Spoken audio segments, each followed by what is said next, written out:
Príbeh, ktorý inšpiroval milióny. Toto je príbeh ženy, ktorá sa mohla vzdať, ale neurobila to. Vo veku 17 rokov ju neprijali na vysokú školu. Vo veku 25 rokov jej matka zomrela na chorobu. Vo veku 26 rokov sa presťahovala do Portugalska, aby učila angličtinu. Vo veku 27 rokov sa vydala. Vo veku 28 rokov sa rozviedla. Vo veku 29 rokov bola slobodnou matkou. Vo veku 30 rokov nechcela ďalej žiť.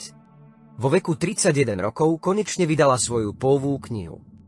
Vo veku 35 rokov mala už 4 vydané knihy a získala titul spisovateľ roka. Vo veku 42 rokov predala 11 miliónov výtlačkov svojej novej knihy už v pový deň vydania. A tvoj príbeh sa ešte len začína. Nevzdávaj sa. Jej meno J.K. Rowling. Možno práve teraz prechádzaš ťažkým obdobím. Ale tvoj príbeh sa nekončí. Tvoj čas ešte len príde. Ak sa ťa to dotklo, zdieľaj to ďalej.